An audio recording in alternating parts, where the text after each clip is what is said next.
Good morning, Hornets. Happy Friday.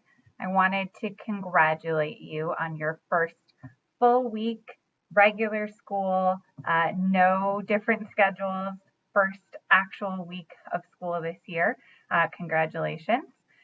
We have two very important things to talk about before we share this Friday's Courage Awards.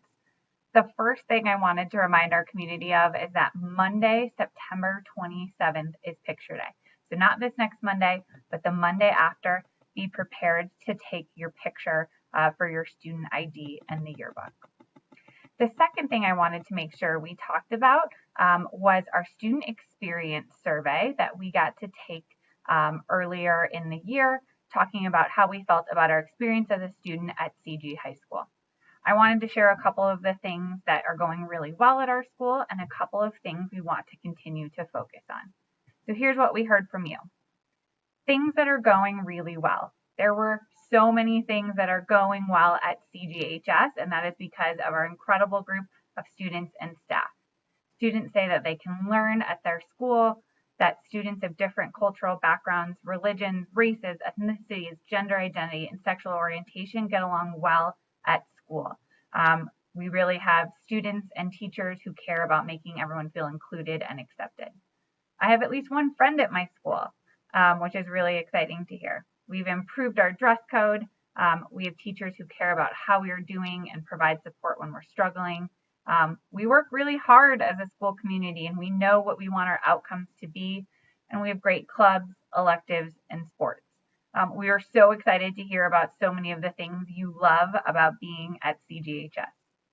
We were also really glad to hear some of the things you wanted to change at CGHS or wanted us to improve so that we can start to think about how to do those things better. One of the things we heard loud and clear was more joy, school spirit, pep rallies, dances, whole school activities, college visits, senior events.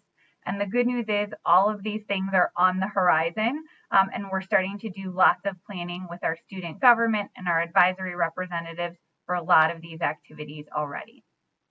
We also heard a little bit about having a longer lunch and more food trucks on Friday.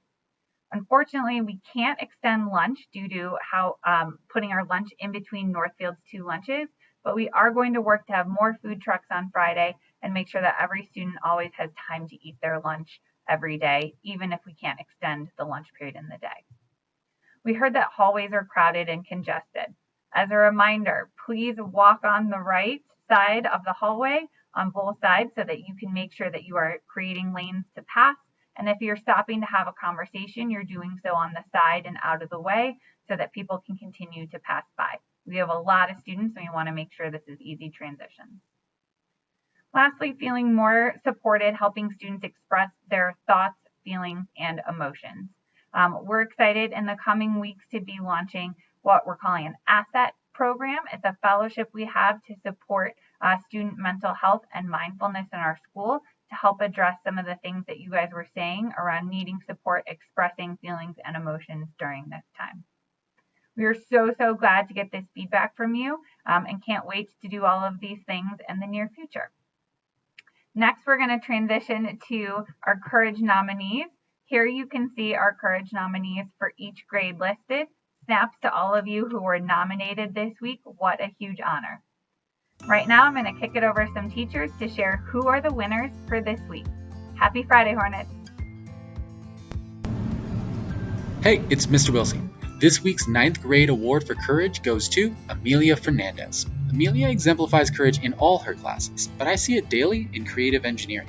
Amelia already has a wealth of experience with the 3D modeling software we're learning how to use in class, so she took on the challenge of teaching herself how to use a much more advanced software. She was also willing to share her voice on a sensitive topic during morning meeting, something I wish more of our Prep Academy students would do. Thank you, Amelia, for showing us that courage can manifest itself in a variety of ways.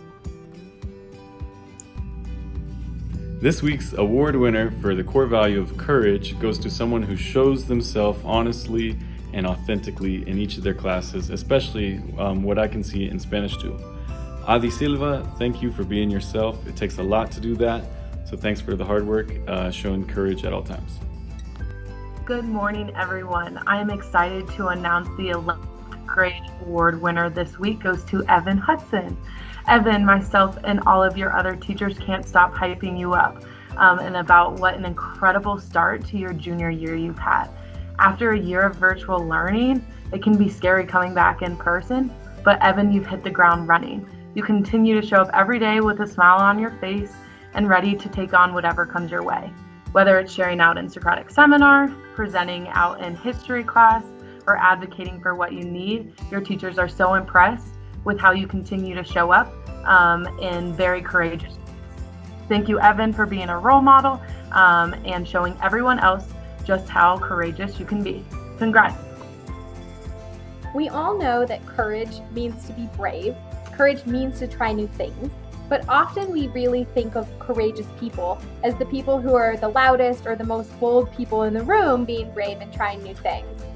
This week's Courage Award winner is someone who does try new things and is very brave, but does so quietly. Yvette Garcia, I am so proud of all the courage you have shown in this last year. From being the treasurer of student council to signing up for multiple AP classes. In fact, I think that's like your whole schedule. I have been so impressed with the courage you have shown and the true leadership you have shown. Keep up the great work, Yvette. I'm so proud of you.